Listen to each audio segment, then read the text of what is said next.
Hey guys, welcome to the Nomatic session of the Rockerbox Holidays event. Really excited to have you all here and excited to chat through everything with Nate here on my left. My name is Tasia. Great to meet you all. I'm a CSM at Rockerbox and I've been here just about 2 years. Hopefully, I've worked closely with some of you, and if not, I will work with you in the near future. And then I'll let Nate introduce himself. Hey guys. Hey guys, I'm Nate Benner. I'm the director of growth here at Nomatic. Been with the company about, well, actually just past the 3-year mark. So I feel like with pandemic time, everything kind of blurred together, but out the other side and ready to talk some Rockerbox and scaling for Q4. Nice. I think we should probably give everybody just a minute to hop in. I'm sure everybody's been, checking out all the holidays events, hopefully. And so they're either climbing in for the next one or kind of hopping in from a different meeting. We'll give it just about like 30 seconds, and then we can kick off here. Cool.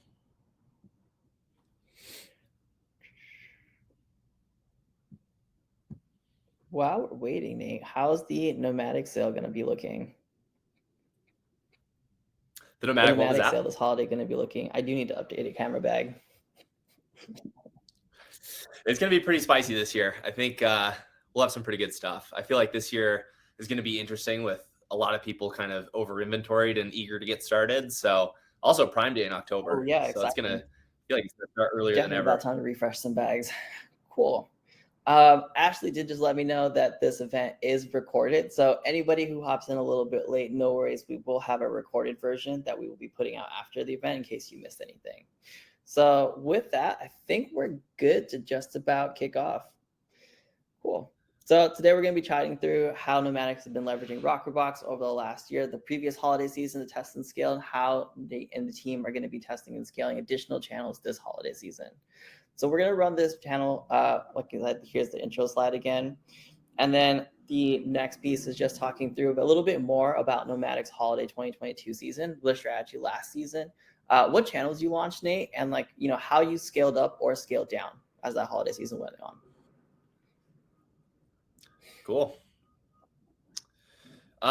So I guess kind of diving right in 2022 was a year that we wanted to really tighten up. Like 2021 was going back even a little bit further. 2021 was kind of an odd year coming out of the pandemic. Being more of a travel brand, it was kind of a rocky year. We had some ups and downs. 2022, we came in and we knew that there were going to be some resurgent travel messages that we were going to be able to go with on our marketing side. But really, one of the things that we wanted to do was make our path to conversion a lot more efficient. So utilizing Rockerbox and a lot of the insights that they were able to unlock with us, we saved quite a bit of money, like over $200,000 over the course of the year leading up to Q4. And with that additional savings that we had on our bottom line, we really were starting to think about what are some interesting ways that we can acquire some new customers and make sure that Q4 was one of the biggest holiday seasons we'd ever had up to that point. So some of the things that we thought about was, okay, iOS 14.5 was happening. There were a lot of privacy changes in the space.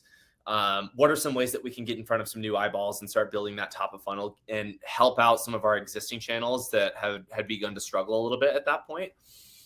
So we looked at a couple of different placements that some of our brand partners had seen some success with. So we looked at direct mail and then CTV and linear TV.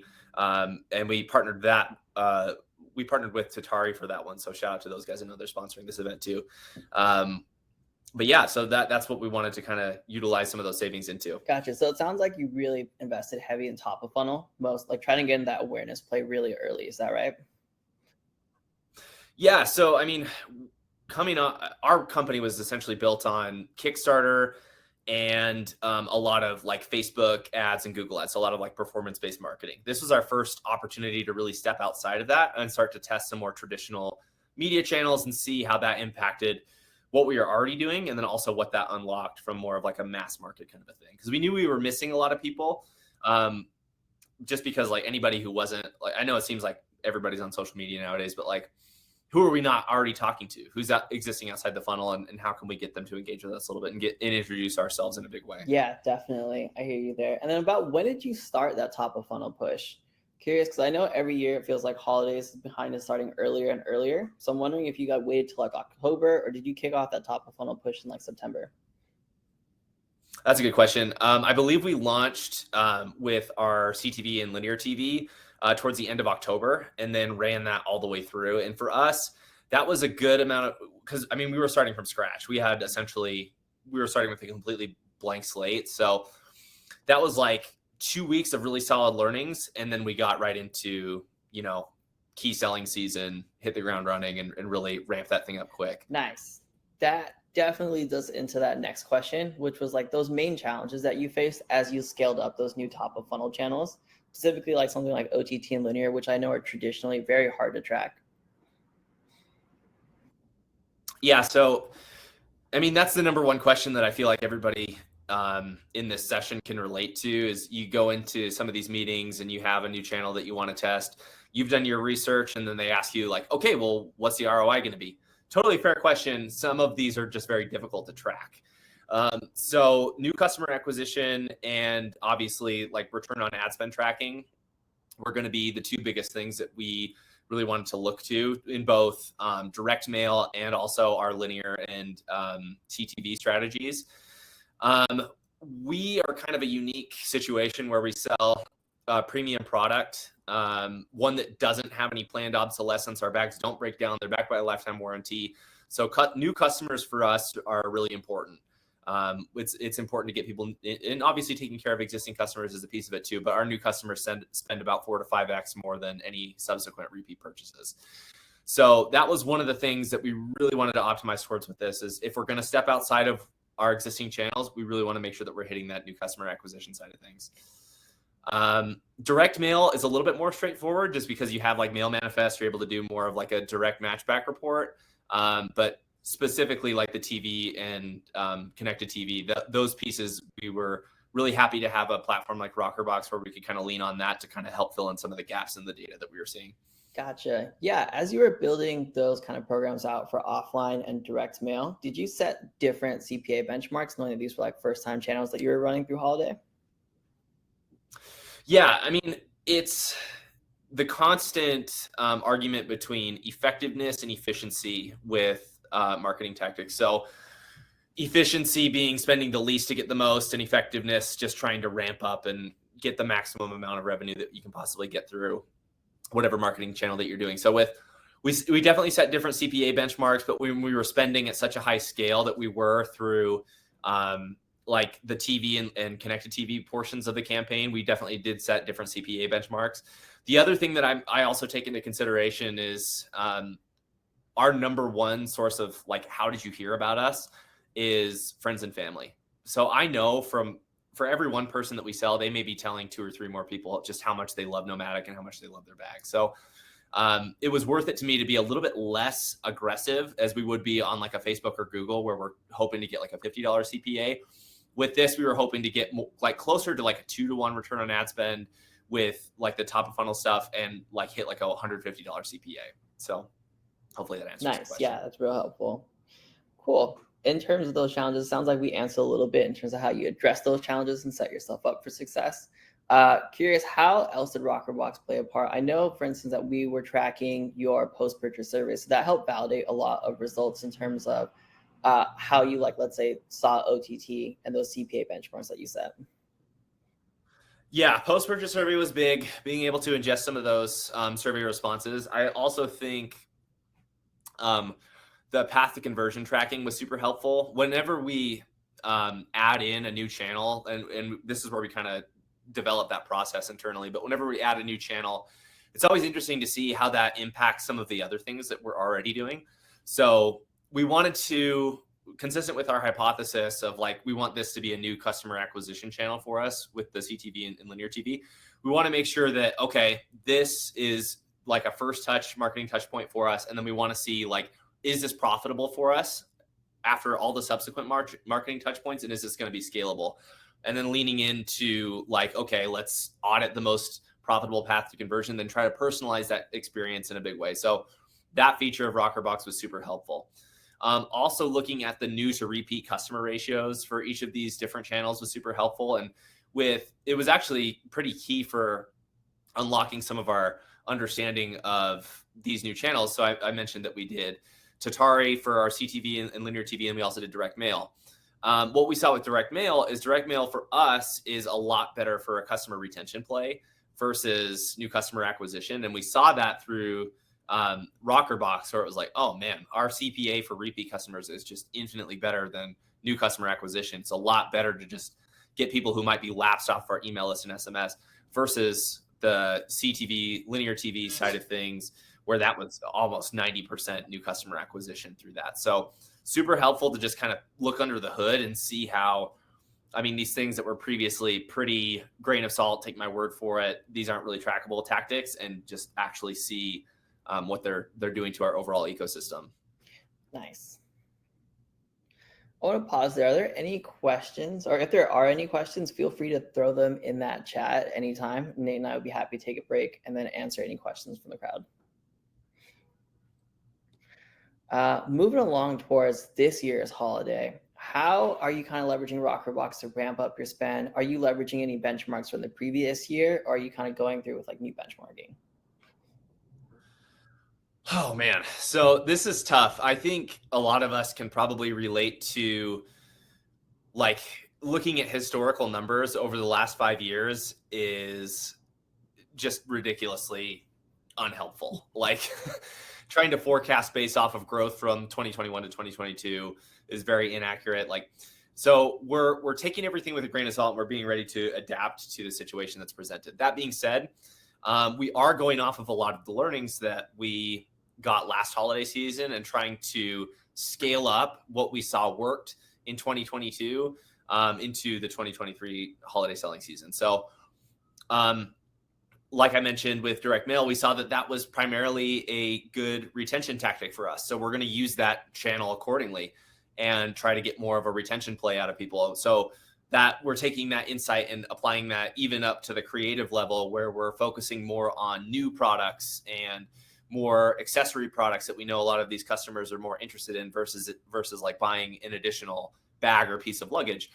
Thinking about like complementary products to things that most people already have, where on the TV side of things, we're going to push a little bit harder into that in terms of budgets, and also kind of try to apply some of those learnings that we've made with our partner on that, in terms of like channel selection, creative selection, and things like that, in hopes that we can continue to deliver the same results that we saw last year while pushing 2 to 3 times the scale in terms of ad spend. We've seen the profitable path to conversion when we have some of those more traditional media tactics running.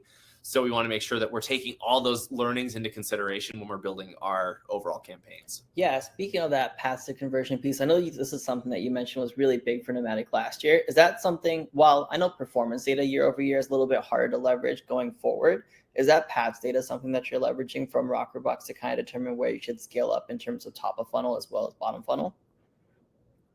For sure. That was one of the things that helped us save so much money in the early part of 2022 is like, I'm sure a lot of you, I'm sure most of you guys use Rockerbox yourselves, but when you first onboard onto the platform and you're going through your initial first little bits of data and you're like, oh my gosh, some of these paths are so long.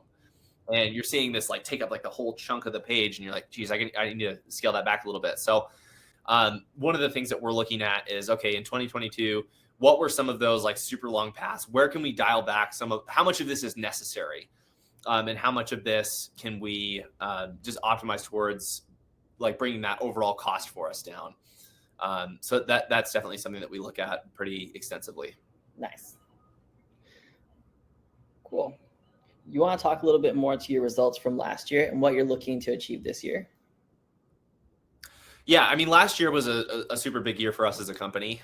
We were able to have our best Q4 like ever in company history. And we've set the bar pretty high, like in 2018, 2019. So kind of coming back post-pandemic, we knew we had a big opportunity to kind of get in front of people with the like, revenge travel. Everybody wanted to get back and start traveling again. People are traveling for the holidays for the first time in a couple of years. So we knew we had a strong message. I think using Rockerbox, we were able to really double down on what works and react nimbly to the data that we were seeing on a daily and weekly basis. Overall, we saved 163K to the bottom line at the end of the year, and we scaled pretty hard into Q4. Like I said, we had the best Q4 ever that we had in company history. We increased gross sales 45% year over year, which again, travel company in 2021, not so awesome. Travel company in 2022, very awesome. Shopify gross ROAS improved about 22% year over year, and then we had a 15% increase in new customers year over year for that whole year. So we were pretty happy about the overall results. I think we did a lot of things right. And looking forward into this year, just kind of, we have a much stronger understanding at this point. Like, I think we've been with Rockerbox a year and a half, coming up on 2 years at some point soon. So we have a pretty strong baseline of what these channels have done for us historically. So just making sure that we're using the data that we have available. Obviously, things change really quickly in the digital marketing space, but just making sure that the overall key learnings that we have are still holding true as we go into this new selling season. And if they are, just trusting our data and leaning on that to be kind of our North Star with this. And hopefully we'll have an even better Q4 this year. Yeah, on that, Ashley actually has a question. As you think about your complementary products to your existing product suite, are you planning to launch those as a holiday push? Or how do you think about like kind of bundling them together, especially knowing that once you get a new customer, you're really going to hold on to them for life? That's something that we've brought people onto our team specifically to address. Our LTV is a big area of opportunity for us. I think we all know that it's a lot easier to keep a good customer than to acquire a new one. So this is something that even goes as far as our design team, where they're thinking about new complementary products at all times. And we're thinking about, on the marketing team, we're thinking about ways that we can show those products off in a way that is appealing and educational to somebody who may already have our existing products. So thinking about like, okay, travel pack purchasers are most likely to purchase toiletry bags or packing cubes or vacuum bags. Those are 3 really strong accessory products. If you're going to travel, help you pack a little bit better, stay a little bit more organized, which if you buy the travel pack in the first place is something that definitely appeals to you. So, you know, maybe a post-purchase email flow could be helpful for you. Maybe more targeted SMS messaging like, hey, we know you're into this, or unique promo opportunities where it's like spend over this amount and you get a free toiletry bag. All of those things are kind of on the table for us. We test these independently as we kind of get the idea to do that. And we test that throughout the year so that really come Q4, we're ready to roll in terms of the things that we want to lean into. Nice. Are you thinking about breaking out those kind of bundles into different either ad sets or down to the creative level so you can quickly think about, I guess, the path to conversion against like each bundle versus individual product?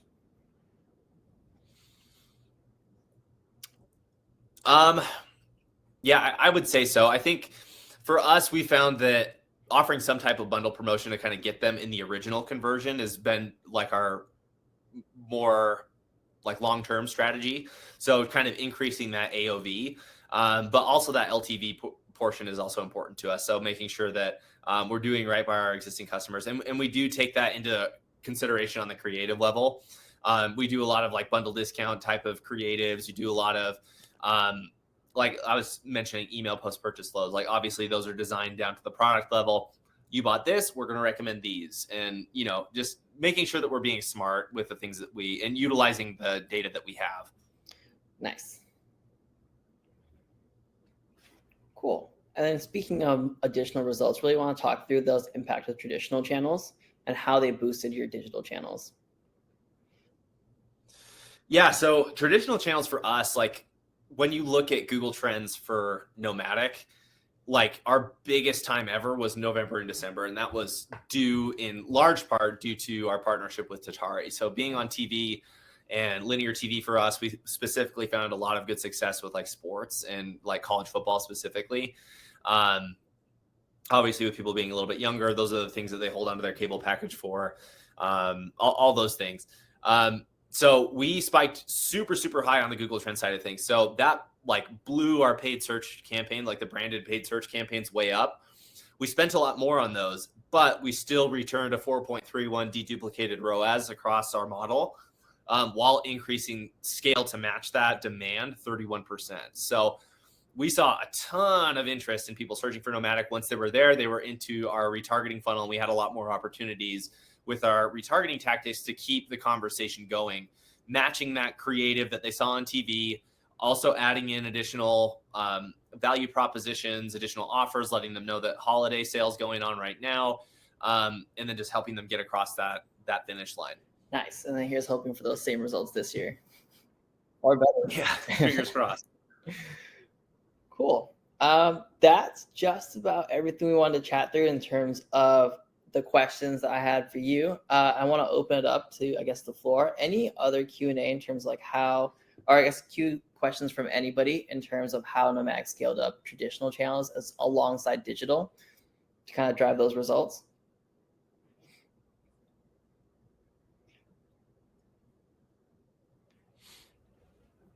Don't worry, there still are no dumb questions. Holidays are hard for everybody. There's no easy way to market right in the holidays. I can't believe we're already talking about this. Feels like summer was just here and starting. Yeah, Labor Day was just like 2 weeks ago. Next year it's going to start in August. Here we go again. Next year it's going to be in August. I know. Cool. If there aren't too many questions, I'm happy to throw it back. Actually, cool. Mike has a question. When do you start hitting the ads hard for holiday?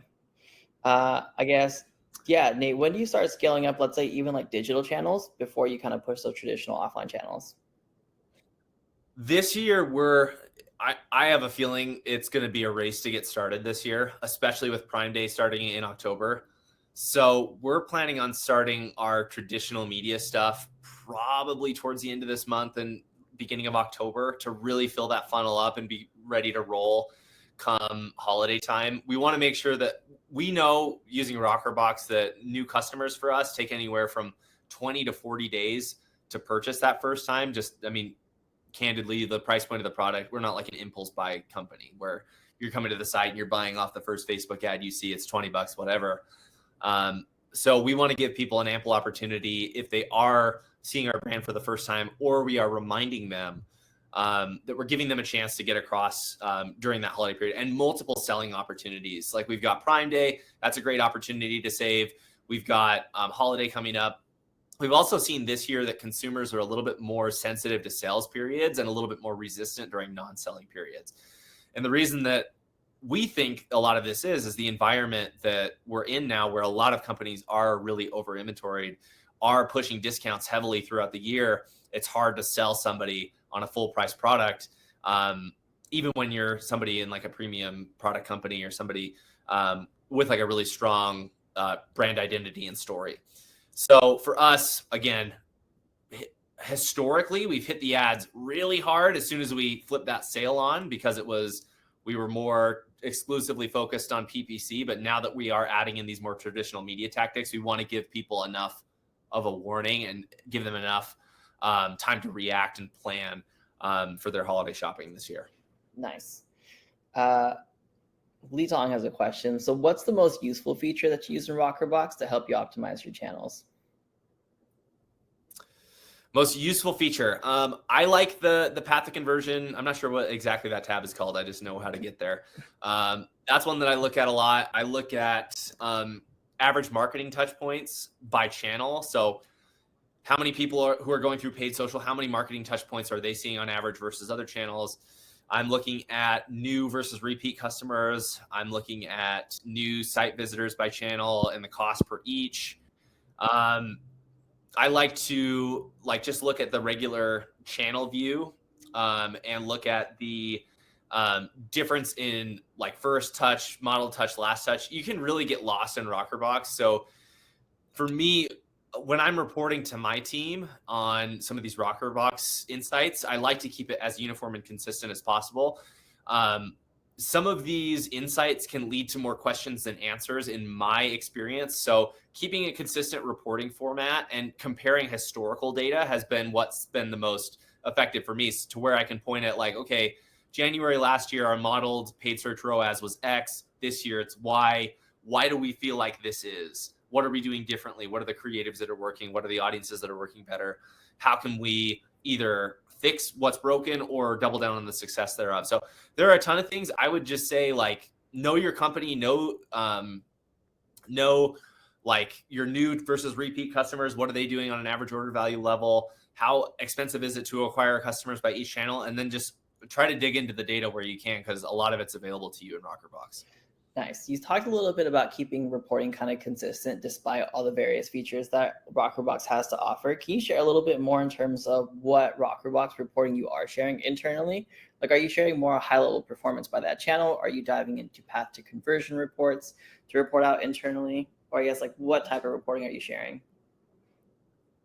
So on like a monthly basis, I keep it pretty high level, but once or twice a year, I'll go really deep and put people to sleep in my performance marketing meeting, where we're really getting geeky with the data and starting to dive into, like, okay, how many of our new site visitors are coming from this channel? How many new customers are reacquiring here versus there? What do we feel like the impact is going to be if we scale up on this channel versus that channel?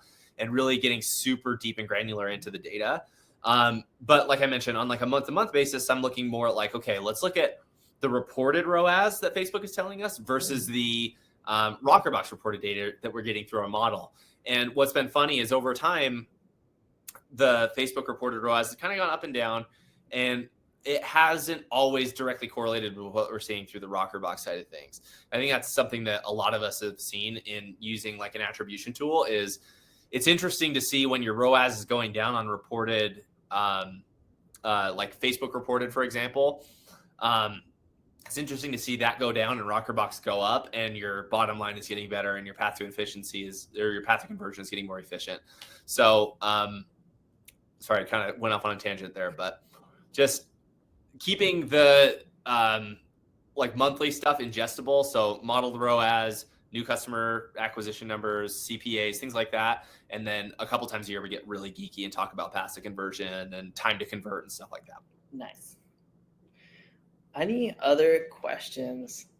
Maggie's asking, can you dig more into how you balance in-platform performance with Rockerbox performance during the holidays? Like, how do you kind of reconcile between the two? The way I look at it is, the truth probably lies somewhere in the middle, and you need to take all these things into consideration. So Rockerbox runs off of a model, which is, okay, you've got assumptions that the model is making based off of funnel positioning, based off of what the platform is, like different, like view through versus click through, where a lot of these platforms are just gonna, they're going to take credit for anything that they possibly can, frankly. So for us during holiday, we're looking at both, but we're also taking mostly in platform with a grain of salt. Like my Facebook return on ad spend is going to jump up as soon as we launch our holiday sale to 15 or 20.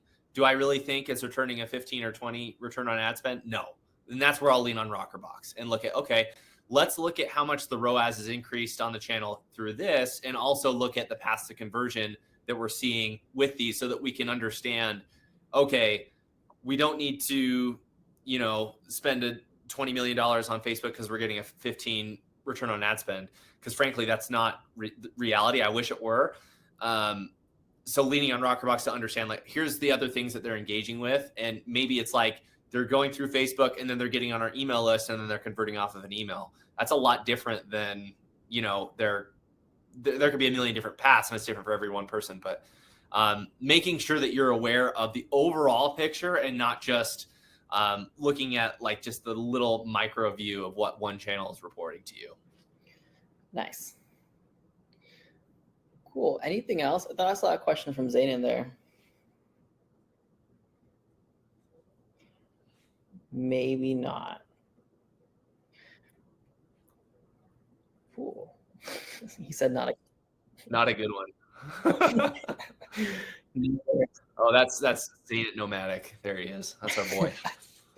Cool. If that's everything in terms of questions, I'd like to give Nate a big thanks for being part of the panel here, and I will throw this back to Maggie and Ashley. Yeah, thanks so much, Nate. Thanks, Tasia. That was awesome. I love hearing these customer stories, and we actually have one coming up next. Our next session is going to be with our partner Tatari, and they're talking to their customer Storyworth. So really excited to see this. We'll kick off in about 30 minutes here, so everyone gets just a little break, refill your coffee, or maybe it's too late for coffee. Maybe it's a little bit too late, decaf coffee. But thank you guys so much, and we will see everyone in the next session. Thanks. Thanks for having me, guys.